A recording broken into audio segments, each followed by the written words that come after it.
the great U.S. state of Minnesota. Oh, you betcha, yeah. Yeah. Probably not what most people think of as a scary place, but I'm here to tell you, you're not going to believe the creepy things I've found hiding in all corners of the state I call home. I'm Carol Ann.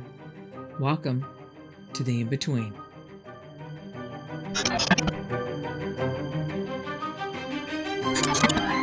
We have a little treat in store for you today. A little trip around what we like to call the Minnesota Weirdness Wheel. Not nearly as cool as Vanna White, but I'm going to take you on a tour of just some of the many categories of strange around here in my very own home state. So without further ado, let's spin the wheel and see where we're going first.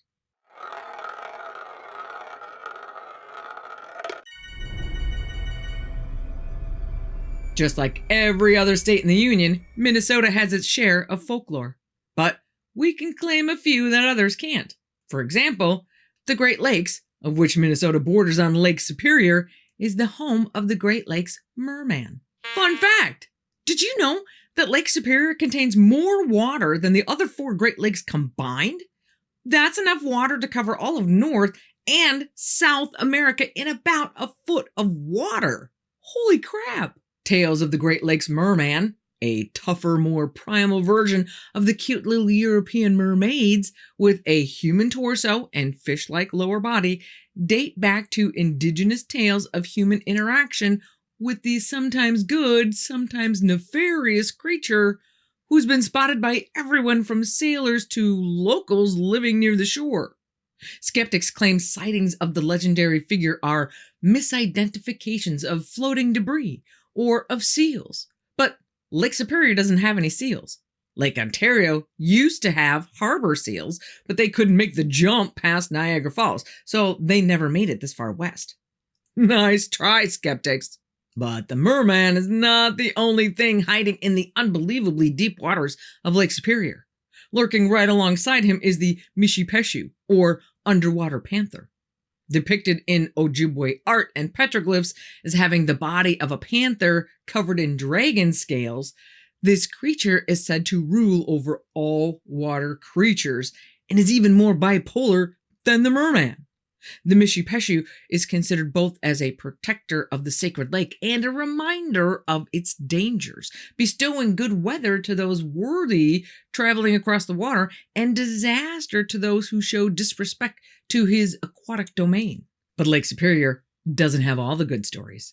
In the Ojibwe territory of northern Minnesota, they have the Bagwaji-Winini, which are described as being 2 to 3 feet tall with a greenish complexion.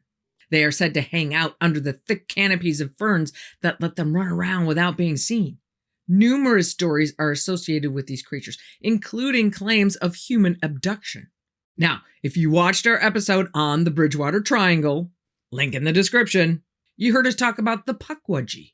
According to the Wampanoag legend, a benevolent giant gathered up the nasty Pukwudgies and threw them, scattering them across the land, with some landing in the northern Midwest, making the Bagwaji-Winini descendants of the Pukwudgie. While the Minnesota contingent may have mellowed a little over time as compared to their Pukwudgie cousins, they have not given up their troublemaker ways entirely.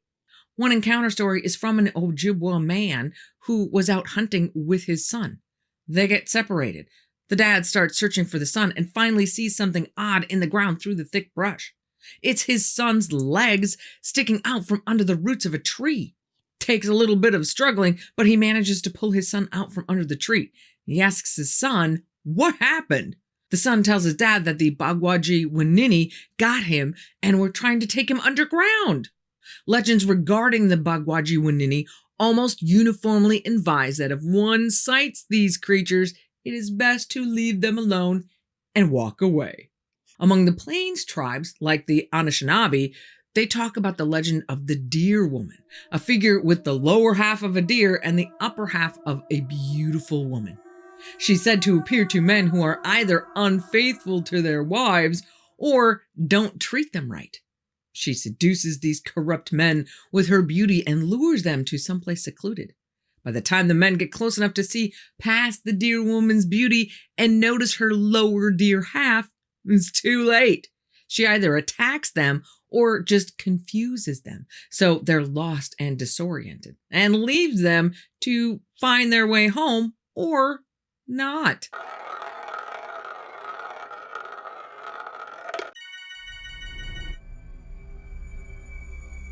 People going missing is a tale as old as time and a common theme when talking about any genre of weirdness. Which brings us to the next category on our Minnesota Weird Wheel of Fun, although not very fun in this case, Missing 411, named after the book series by David Paulides for that special group of people who go missing with no rational explanation. And while there are several stories of missing people here in Minnesota that would qualify for the official Missing 411 moniker, one of which we've actually already covered on this channel, link below, the one that has stuck with me the most is the strange case of Brandon Swanson.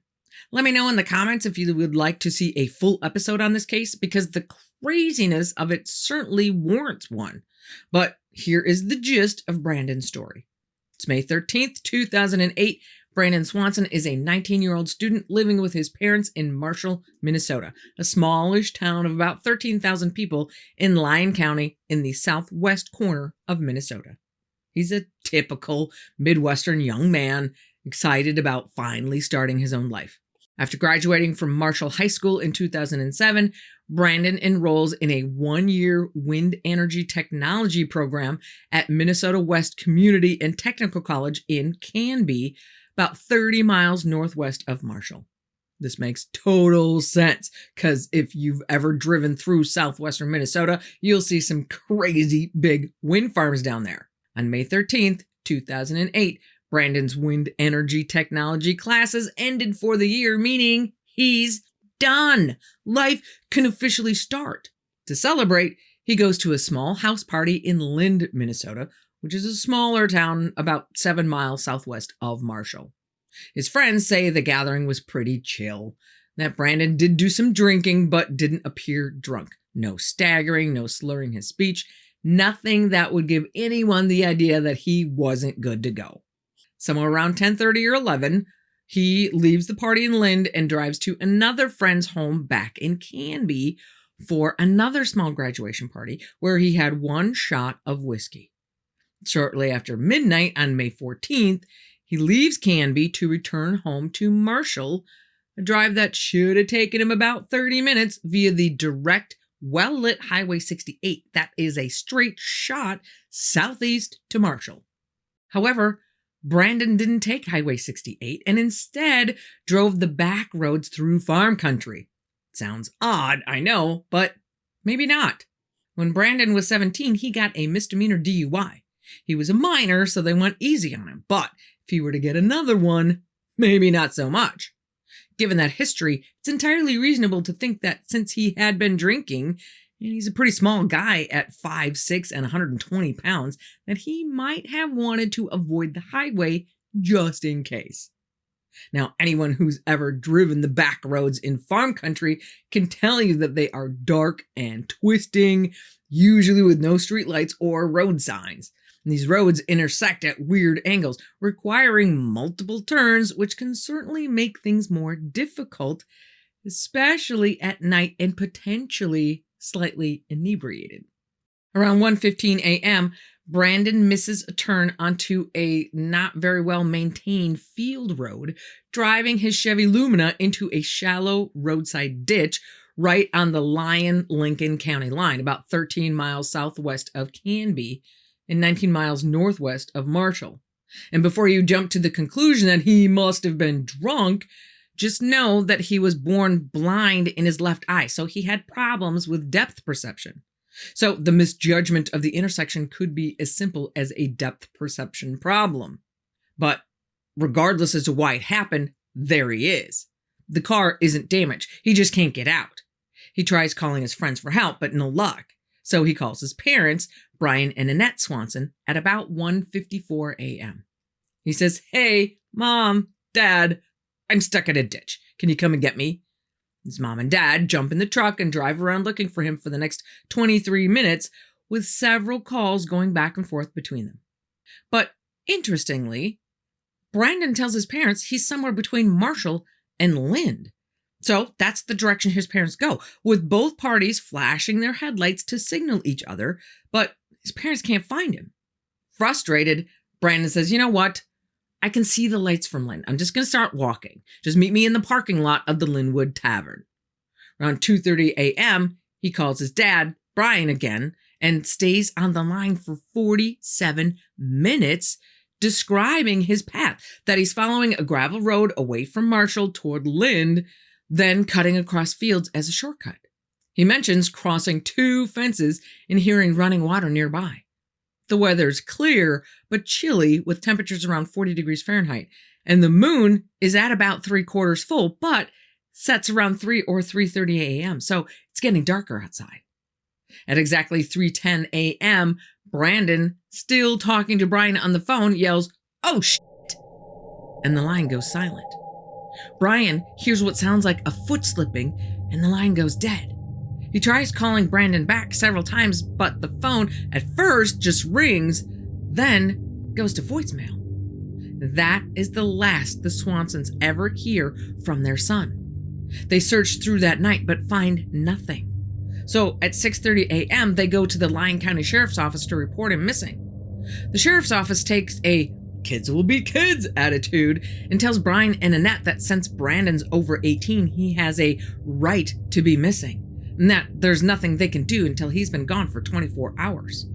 Brian and Annette say, "Screw that," and must have known somebody who knew somebody, because they get a search going in just a couple of hours, starting with cell phone data, which turns out to be a bit of a surprise.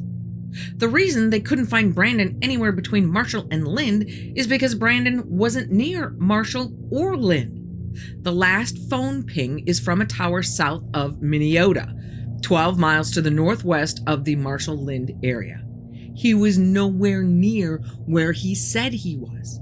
Around 12:30 p.m., a deputy finds Brandon's car in the ditch just off of 390th Street near the Lyon-Lincoln County line, about a mile and a half north of Highway 68. There are no signs of injury in the car, but road grading that morning erases any potential footprints or traces of anything else. Initial searches involve ATVs, horseback, light aircraft, and a Chippewa County canine unit, but nobody finds a thing.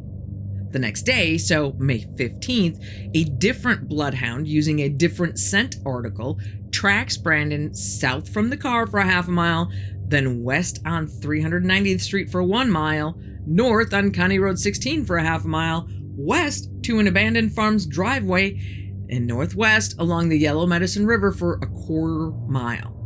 The dog actually goes in and out of the river, suggesting Brandon may have fallen in but climbed back out, continuing toward a drainage area before the scent stops at a gravel road on the Lincoln-Yellow Medicine County line, a total of about 3 miles.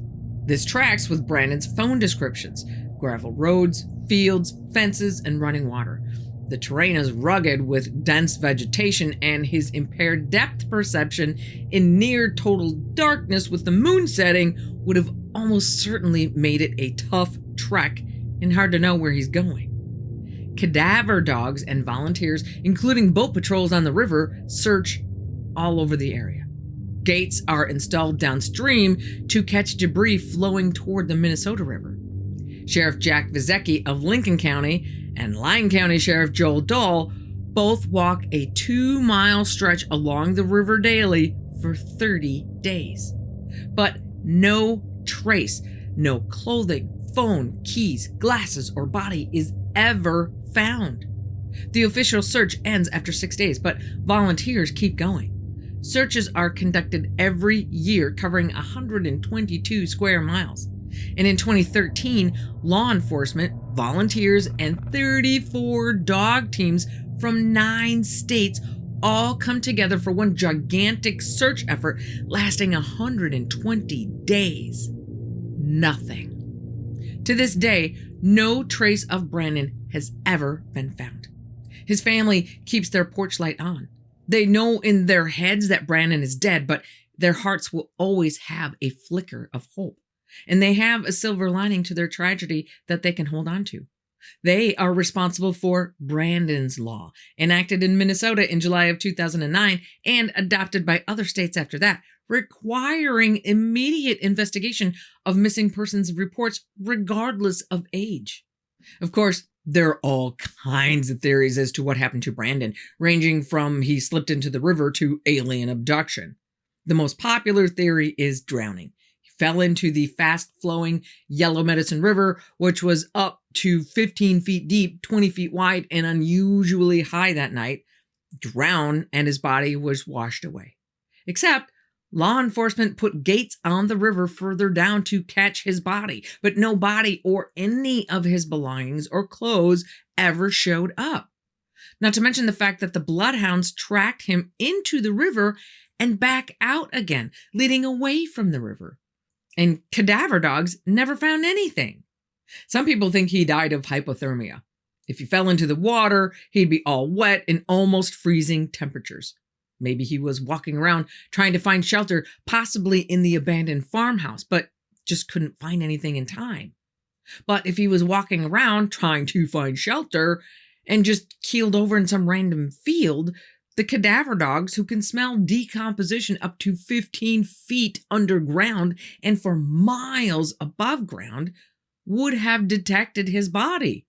And don't forget, his dad was talking to him for 47 minutes and says that Brandon sounded just fine until that last expletive shout. In fact, that final shout leads other people to think it was foul play, either kidnapping or murder. Some speculate a farmer ran him over with equipment and hid the body, or conspired to cover it up. However, this is in May, which is after tilling season and before the harvest, so all the big machinery is sitting in the barn, and the crops weren't tall enough yet to obscure a body. Maybe he just decided to disappear and start a new life. Okay, but there's absolutely nothing in Brandon's past that would point to this option. He showed no signs of wanting to leave. He was happy, graduating, and close to his family. He had no financial issues or any other major problems. And that last call with his dad certainly doesn't suggest he was planning to disappear. He was asking them to come and find him, which of course leaves us with the two hardest options to believe. The first being alien abduction, that Brandon was taken after yelling, "Oh shit." But there's no physical evidence to support that conclusion. And abductees usually return, so it's just the fact that no trace of him has ever been found.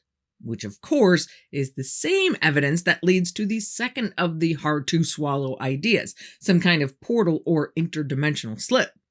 Maybe Brandon stumbled into another dimension. Certainly would account for the sudden scent loss of the dogs and lack of trace of him ever being found. And it would completely explain why his last word in this dimension was an expletive. But here we are, almost 20 years later, no closer to solving the puzzle than we were at the start. Why did he take the roads that he took? Why did he think he was 12 miles away from where he really was?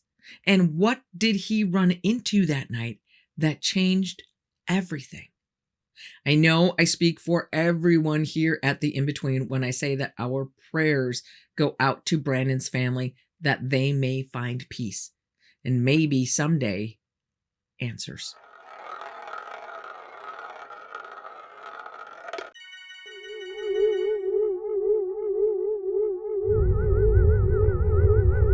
Now, while I may not believe that otherworldly beings had anything to do with Brandon's disappearance, I do believe they are the culprit of our next spin on the Weirdness Wheel, UFOs.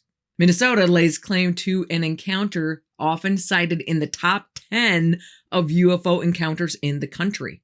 August 27, 1979, in rural Marshall County, Minnesota, Deputy Sheriff Val Johnson, a 35-year-old officer known for his reliability and lack of prior interest in UFOs, is on night patrol about 10 miles west of the town of Stephen, just cruising along County Road 5 in his 1977 Ford LTD patrol car. At around 1:40 a.m., as he hits the intersection of Highway 220, he stops and looks to his left and sees a brilliant glowing ball of light around 8 to 12 inches in diameter, hovering 3 to 4 feet above the road about 1,000 feet down the road. Thinking it has to be some kind of airplane in trouble or something, he makes a left and speeds up toward the light.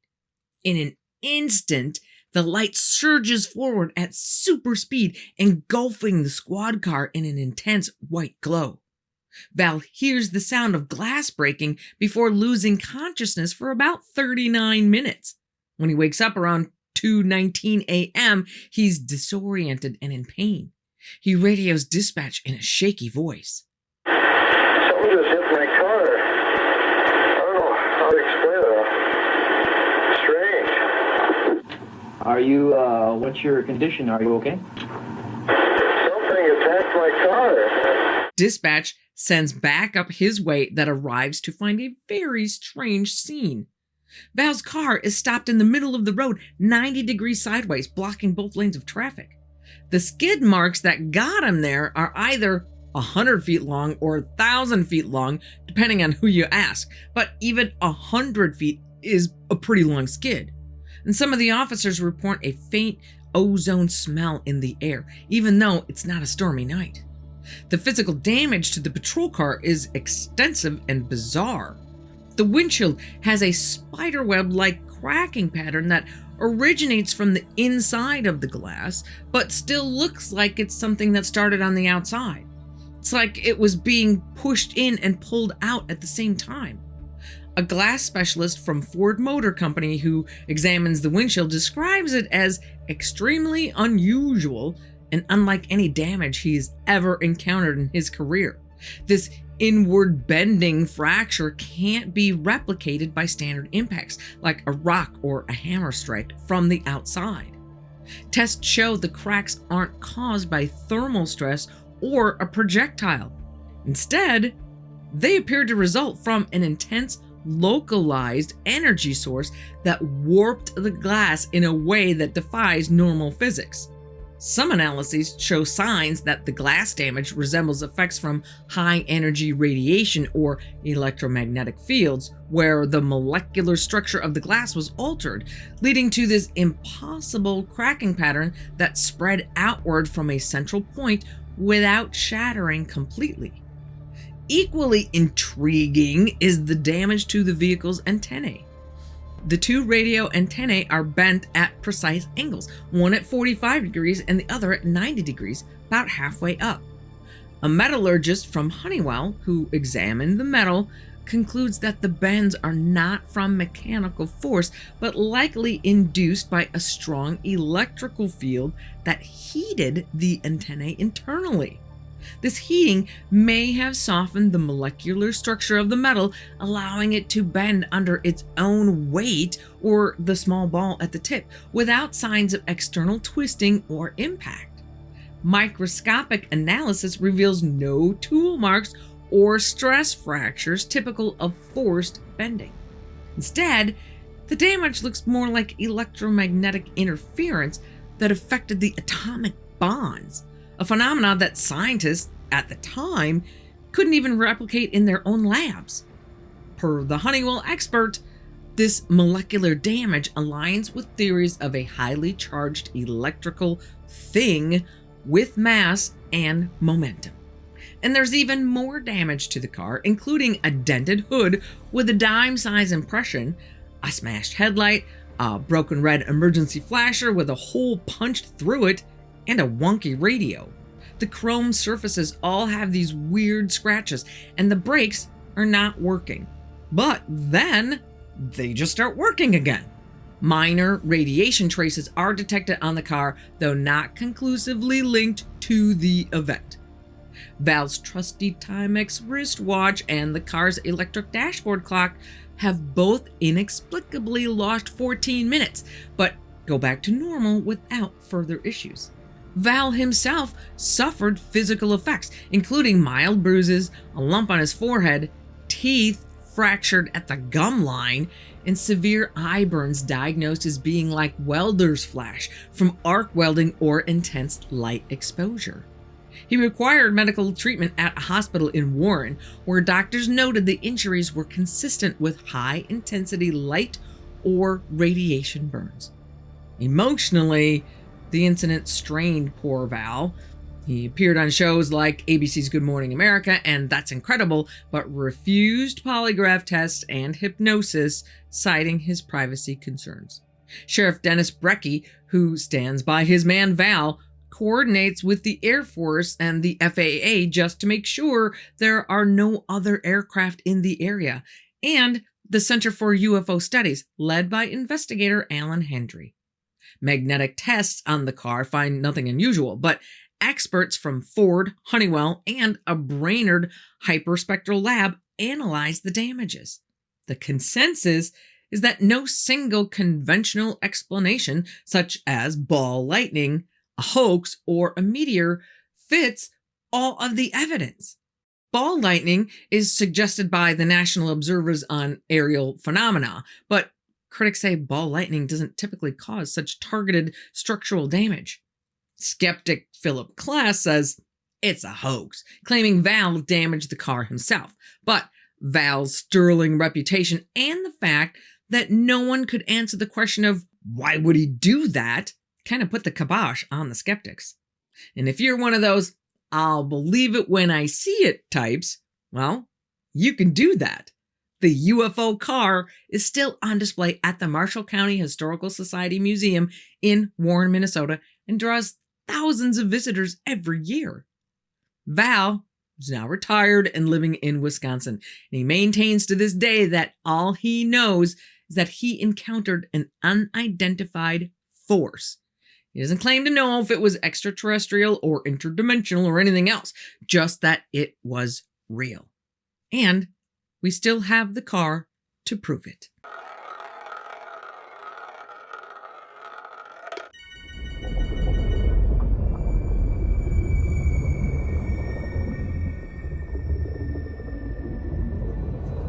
I guess we're going back underwater with this next category, Minnesota's very own version of Nessie. But we call her Peppy, the Lake Pepin monster.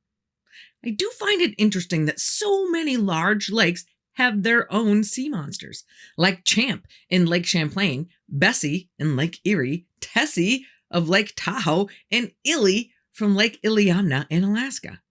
Anyway, Pepe is the resident sea monster of Lake Pepin, which is a section of the Mississippi River between Minnesota and Wisconsin that, for whatever reason, gets fat right around Red Wing and goes for about 21 or 22 miles and then narrows back down to a regular river just north of Wabasha, whose claim to fame is being the filming location for Morning, dickhead. Hello, moron.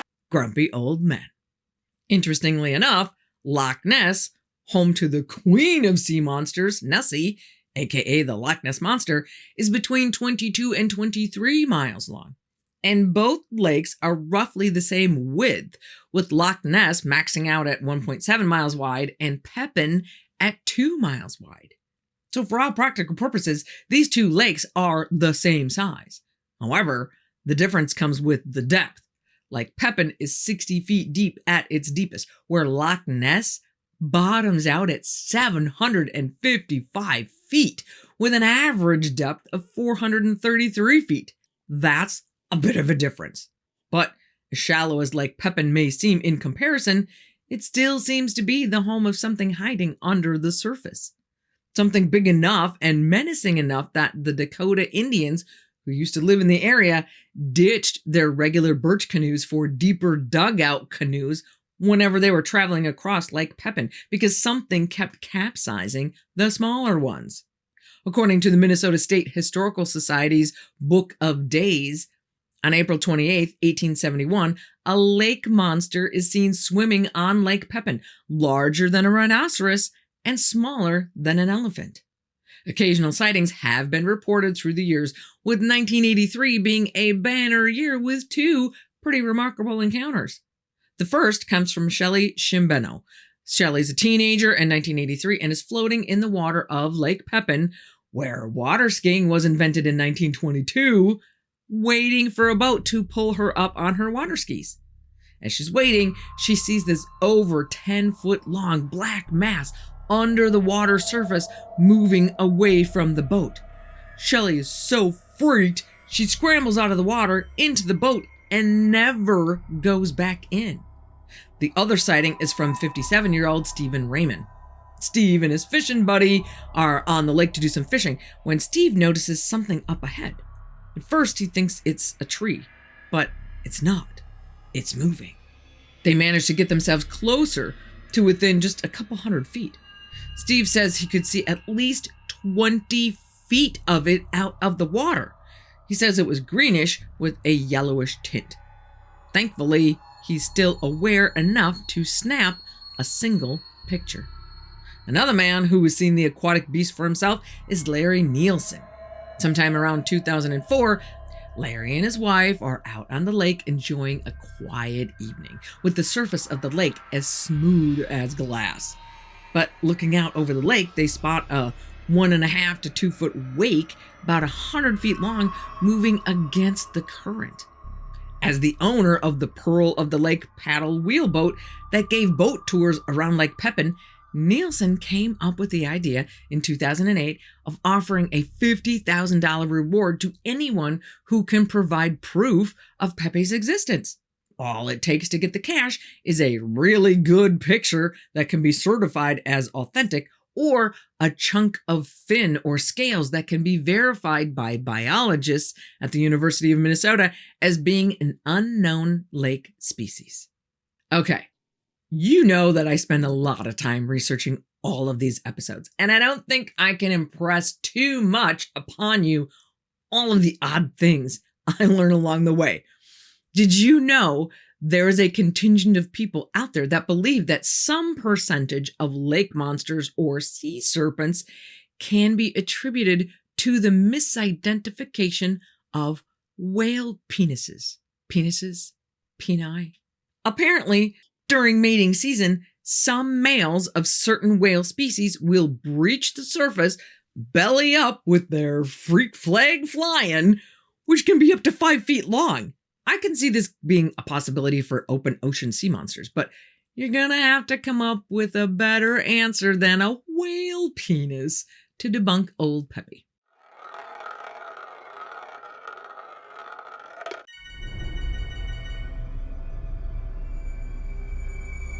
So, what's next on the Weirdness Tour? Wendigo? Wow, that went dark fast. I know I'm going to have to do a deep dive episode on Wendigo soon, but we certainly can't talk about creepy things in Minnesota without at least a good mention of them. The idea of the Wendigo originates primarily from the folklore of the Algonquinian-speaking tribes, including the Ojibwe and the Cree, in northern North America, particularly those in the Great Lakes region, eastern Canada, and parts of the northern United States, including Minnesota. The Wendigo is a malevolent spirit, often depicted as a gaunt, emaciated giant up to 15 feet tall, with ashen or decaying skin stretched over bones, glowing eyes, sharp fangs, and a heart of ice, and is associated with winter, starvation, and insatiable greed. Depending on which folklore version you ascribe to, they can turn invisible, read minds, or mimic human voices in order to draw victims away to isolated areas, as well as shape-shifting powers and the ability to generate waves of profound fear. It can possess humans, turning them into cannibals driven by endless hunger. But the part about the deer antlers, we modern storytellers, not me, just made that up. Now, I'm going to confess right now that the two best historical Wendigo bits are actually from Canada. I'm telling them anyway, just because they're cool stories, but just know that we are not down with Wendigos in Minnesota yet. The most famous case of a possible Wendigo possession is the case of a Cree Native American named Swift Runner, who lived with his family near Edmonton, Canada. I know this is way out of Minnesota, but stick with me. In the winter of 1879, Swift Runner stumbles into the town of St. Albert, telling everyone how the harsh winter, marked by unusually cold temperatures and lack of food, has taken the lives of his wife, 6 kids, brother, and mother. At first, people are quick to give their condolences. I mean, it's been a really hard winter, so in some ways, nobody is surprised. Until someone notices that Swift Runner isn't starving. In fact, he's pretty fat and happy. St. Albert police take a trip out to Swift Runner's place and see bones and body parts everywhere. He'd been gnawing on their remains the whole time. Once they started catching him exhibiting some pretty crazy behavior like howling and growling and screaming, they all pretty much thought, oh yeah, this guy's a Wendigo. There's one story where someone actually witnesses him transforming into a terrifying humanoidish figure. After confessing to killing and eating his wife, mother, brother, and 6 children, Swift Runner is arrested by the Northwest Mounted Police and tried for murder in 1879. Unfortunately for him, the jury did not buy his "Wendigo made me do it" defense, and he was found guilty and hanged on December 20th, 1879 at Fort Saskatchewan, the first legal execution in Alberta. Now, everybody knows that every good cryptid needs its own cryptid hunter. For the Wendigo, that was Jack Fiddler, the last great Wendigo hunter. According to him, he says he personally killed at least 14 Wendigo. Jack is an OG Cree shaman who lives among the Sucker clan near Sandy Lake in northwestern Ontario around the turn of the 20th century. Being that far north, Jack and his tribe have managed to keep to themselves and steer clear of all the new settlers making their way ever north. But in 1907, the insulation from the outside world wears a little too thin.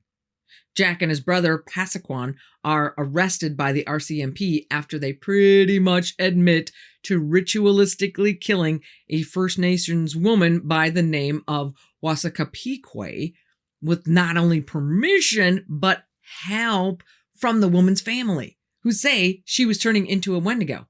It had to be done. The 2 men were tried, found guilty of murder, and sentenced to death by hanging. Jack escaped from jail and hung himself with his own sash. And the brother, Passaquan, got sick and died in prison in 1909 before the sentence could be carried out, and just 3 days shy of when he was going to be pardoned. But like I said before, Canada is not the only place this frozen beast can be found.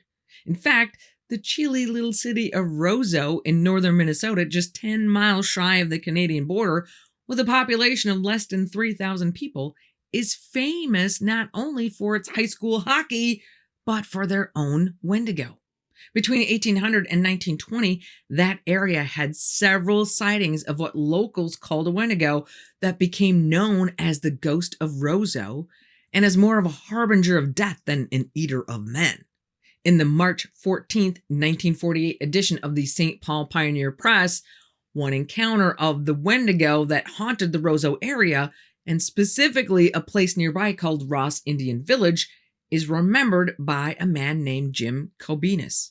When Jim was a kid, he and his family are curing fish on a beautiful spring day when his dad has some kind of attack, like a heart attack or something.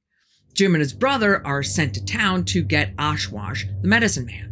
When they get to town, the place is going crazy. Everyone's freaking out.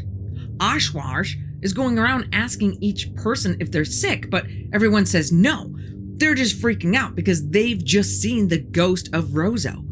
When the boys finally get Oshwash's attention and tell him that their dad needs his help, Oshwash announces to the village, "Cease your lamenting. No one here will die." It is old Cobinas. Even now, he lies sick upon the fishing ground.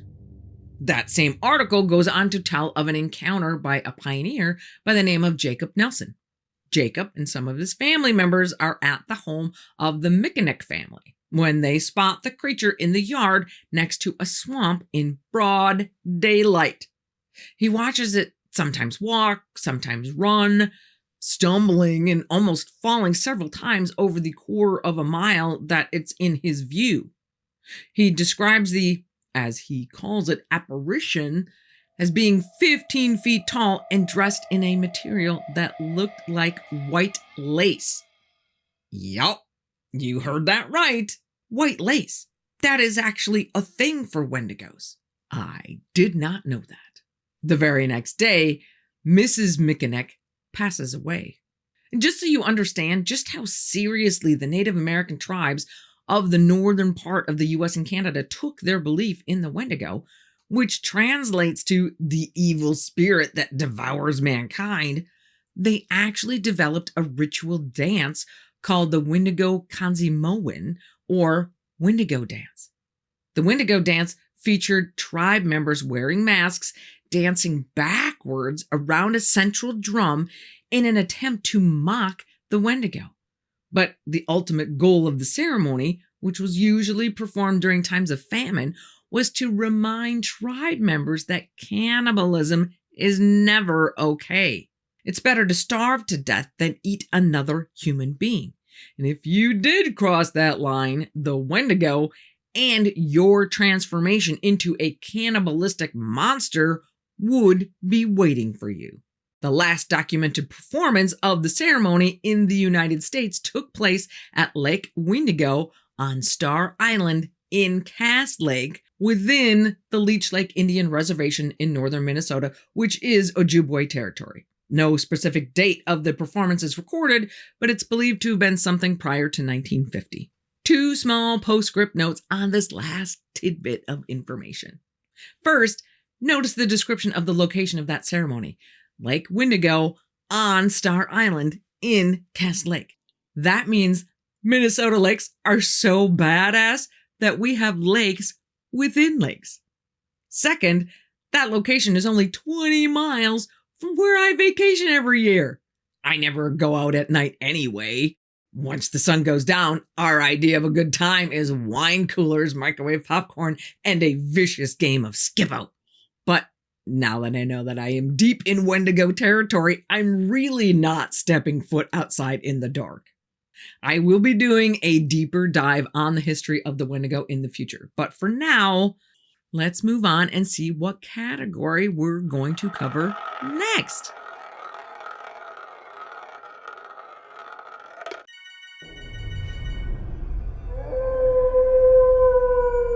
Dogman, Dogman, Dogman. He is quite the elusive creature. For the purposes of this episode, I am sad to say that Minnesota doesn't, to my knowledge, have any spectacular encounter stories like those of Matt Emsch or Joe Barger. Most of the most impactful encounter stories come from either Michigan or Wisconsin or Ohio, but this legendary monster seems to have heard the call to go west, young man, and has left a few imprints on my home state as well. Up in the northeastern part of the state, deep in iron ore country, is the city of Chisholm. And that is where 28-year-old Dylan Kessler's life changed forever. Dylan is a bow hunter who goes out into the woods with his blue heeler best friend, Mako, to go check a game camera that he has on a tree in the woods. As they leave their truck and start their afternoon mile-long hike into the woods, Mako, who has way too much energy and is absolutely fearless, is running circles around Dylan, sniffing everything. At that moment, neither one of them is aware that in just a few minutes, they are going to save each other's lives. Dylan has been walking through these woods for years and knows every path and trail marker around. It's a beautiful early October day with the leaves just beginning to take on their fall colors. So he's kind of taking it all in as he's walking deeper into the woods. He has his bow with him, not because he's planning on shooting anything that afternoon, but partly out of habit and partly because this particular trail cam had captured pictures of an 8-point buck before. So, well, you just never know. The first half mile is completely normal. Mako is running around sniffing everything, and then he just stops, cold, his ears forward and his body frozen. In an instant, he takes off like he has been shot out of a cannon, straight into the thick brush. Dylan yells at him to come back, but that's just wishful thinking. He hears Mako barking and growling in this frantic, almost vicious way he had never heard from him before. Dylan starts going after him, pushing his way through the brush, feeling this instinctual signal. Not quite fear, but something is different. He finally catches up to him and sees Mako leaning against a rock, teeth in full display, with almost every hair on his back standing up, with a constant low growl that Dylan could feel. He follows Mako's stare and sees something that changes his world forever. Less than 10 feet in front of Mako is something standing on 2 legs. At first, Dylan thinks he's looking at a bear, but bear's arms aren't that long, and they don't move like this thing does, standing straight up and balanced, like it's designed that way. It's about 6.5 to 7 feet tall, covered in patchy, dark, coarse hair, and has a wolf-like snout. Dylan may be looking at it, but it is looking at Mako. And it's pretty clear to Dylan that this thing wants his dog. But at the same time, it looks like it's not really sure what to make of this little dog with a big bark, like it's never had anything stand up to it before. And Mako is not backing down. He crouches even lower, like he's ready to lunge at this thing any second. Dylan's heart is pounding out of his chest. He's just standing there trying to make sense of what he is seeing.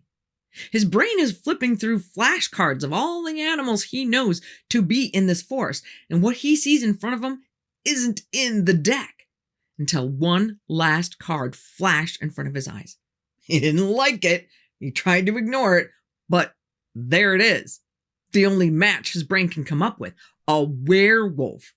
He later would learn that other people in the area refer to it as a dogman, but werewolf is the best his brain can do. But the ID struggle in his brain takes a back burner as soon as it clicks in another part of his brain what this thing is trying to do: attack Mako, his best friend. As soon as he hears that inner voice screaming, "Do something," he remembers he's carrying his bow. Without hesitation, he knocks an arrow, letting his training kick in and keep his calm. The creature is focused on Mako, giving Dylan a clear shot from about 50 feet away. He draws the bow, aims for the massive torso, and releases. The arrow hits its target with a sickening thud, piercing deep into the beast's right shoulder, between the shoulder blade and muscle. The creature lets out a half scream, half howl that reverberates through Dylan's entire body. It spins around in circles, trying to reach around to grab the arrow, but it's too far back for him to reach it. And that's when it sees Dylan, and it freezes. It locks eyes with Dylan for just an instant, but that is long enough for Dylan to see that they aren't supernatural eyes. They're not glowing or anything, but they are terrified, in pain, intelligent, and really angry. Dylan hurries to knock another arrow, but before he even gets close, the beast tears away through the brush, first on 2 legs, then falling to 4, when it then proceeds to disappear into the woods at an insane speed, arrow still sticking out of its back. Dylan is frozen, with his hands shaking so bad he drops the arrow he's trying to knock. When he finally snaps back to the here and now, he runs to Mako, who's shaking and obviously about as terrified as Dylan, but he is unhurt. Dylan grabs his collar and starts leading him away from the rock and back to the truck, but I don't think he has to ask him twice. As they both walk back to the truck, with Mako sticking to Dylan's leg like Velcro, Dylan's head is on a swivel. This thing is hurt, but not mortally, and it's pissed. And there's no reason to think that it wouldn't come back for another fight. When they reach the truck, Mako jumps in the back seat, Dylan throws his bow on the front seat, climbs in, and speeds out of the lot fast enough to kick up a cloud of dust. Screw the trail cam. He wants out of any place dark enough and dense enough that it can hide a 7-foot werewolf. Dylan actually does go back the next day to get the trail cam card, half hoping, half dreading that it caught something that could make sense of what he saw. This time, he didn't bring his bow, he brings his Glock 20. He also never reports his encounter to the Rangers. What's he gonna say? A shot at a werewolf that was big enough to play for the Minnesota Vikings? He tells some close friends that he ran into a weird bear, and that's the excuse he uses to never go back into the woods to hunt or hike again. Because after endless sleepless hours of going over that event again and again in his head, Dylan is sure whatever that was is not a normal animal. So he offers a warning. Be careful when you go into the woods. There are dangerous animals out there. Some you know about, some you don't. Minnesota doesn't seem to have any particular dogman hotspots like some other states do. They're just all over the place, like Fergus Falls, Duluth, the Boundary Waters canoe area. And I even read one about a kid in the 90s who saw one step out behind him onto the bike path he was riding on in a suburb called Cottage Grove, only about 10 miles from my house. Thankfully, that was 30 years ago, but it's still just a little too close for comfort.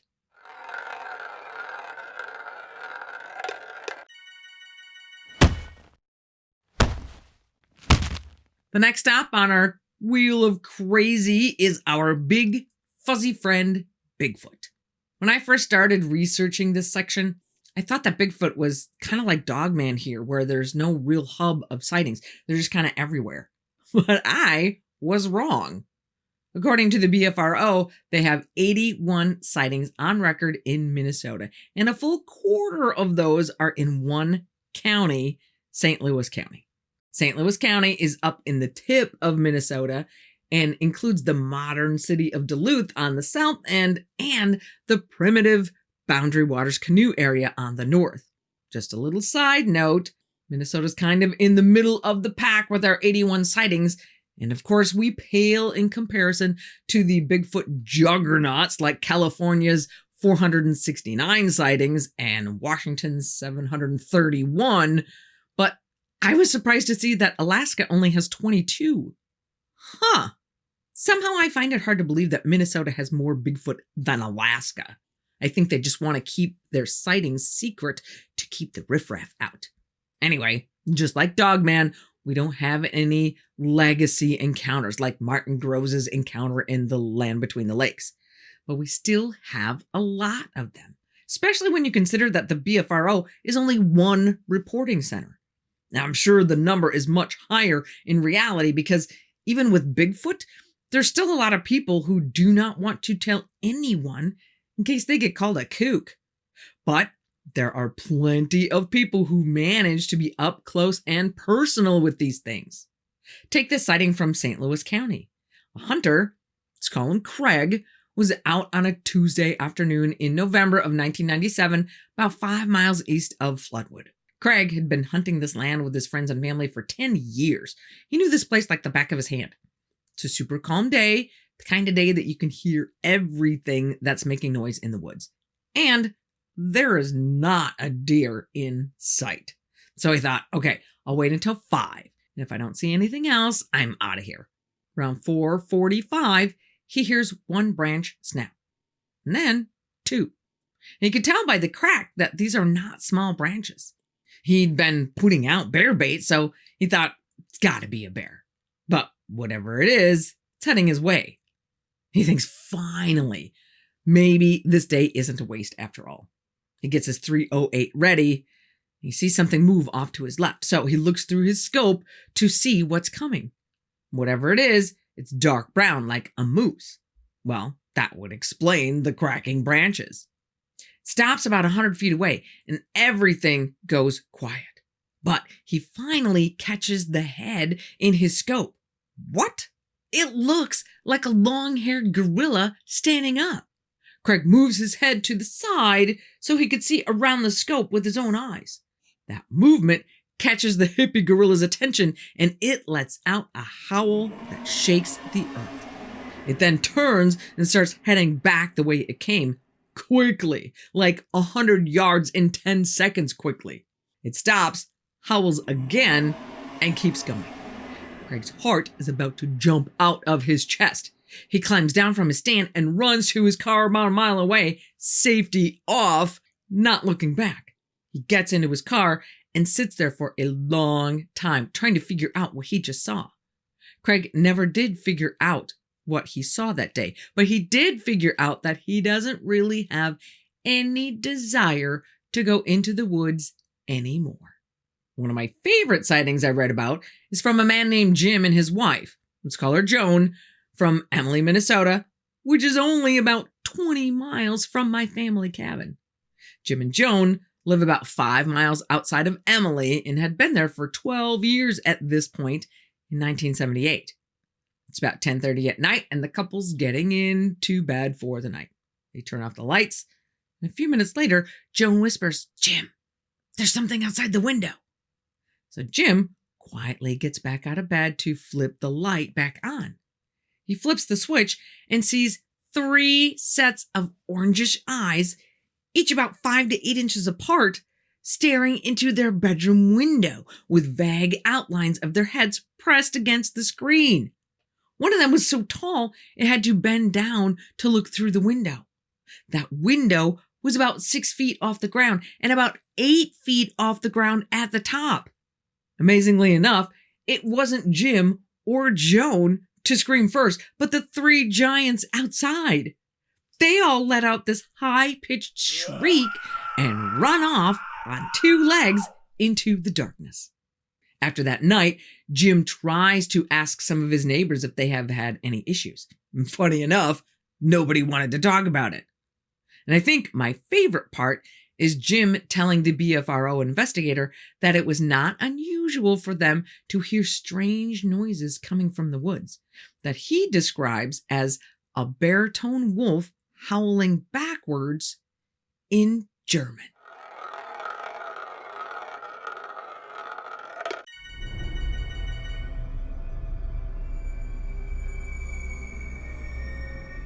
Ladies and gentlemen, step right up. Carnival sideshows have been an American staple for almost 200 years.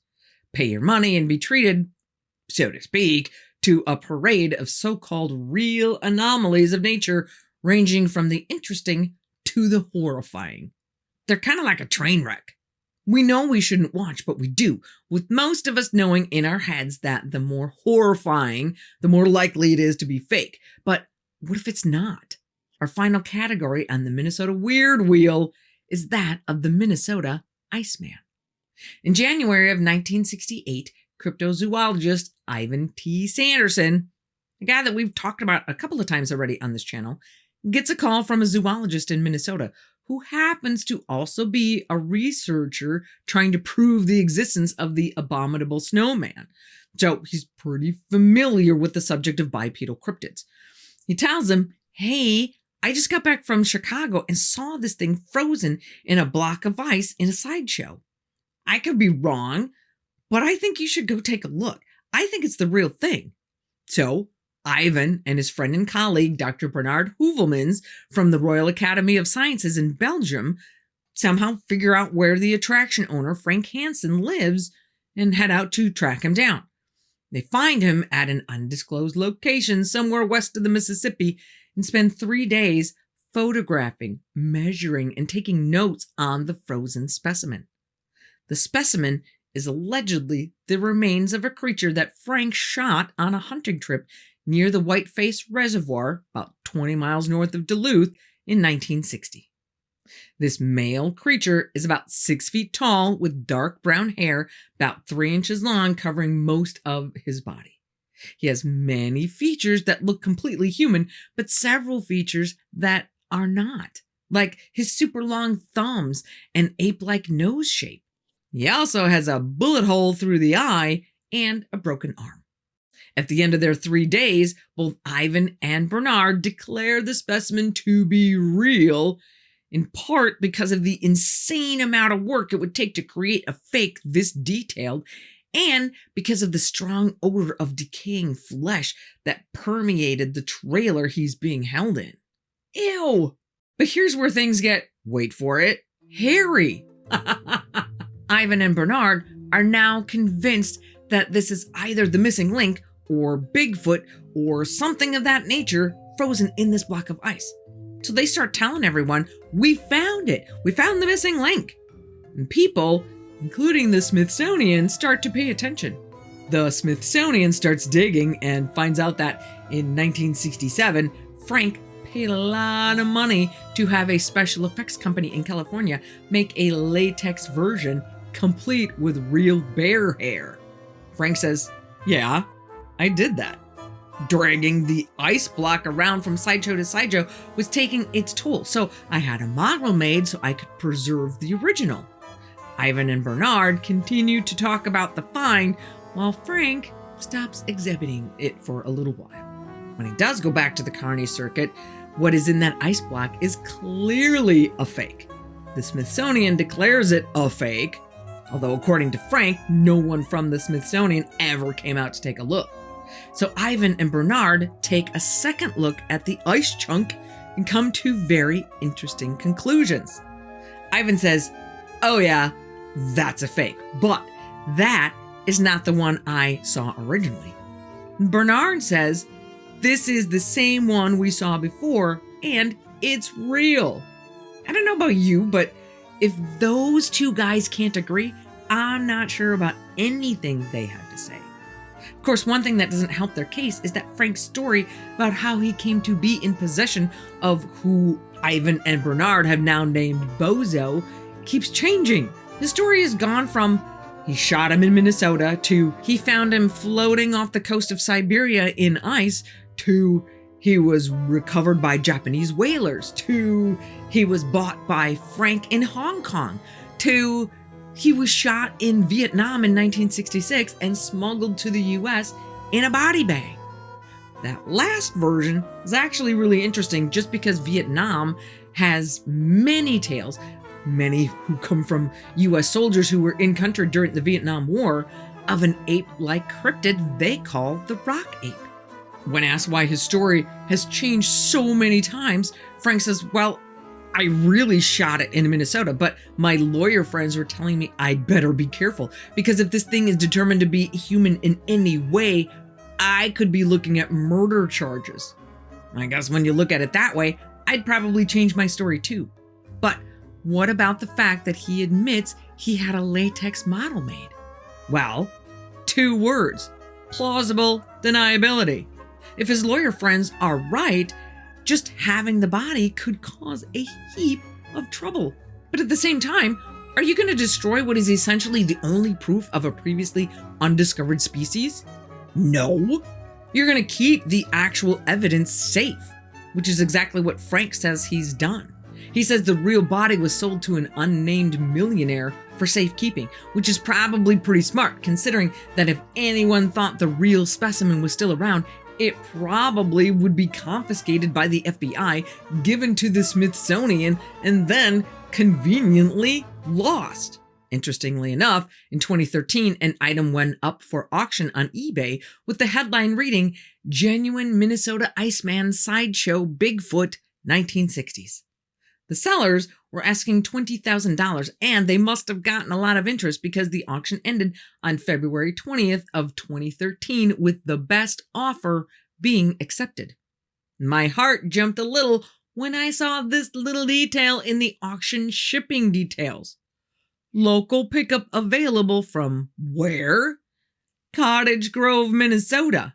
Wow, I had no idea Cottage Grove was such a cryptozoology hotspot.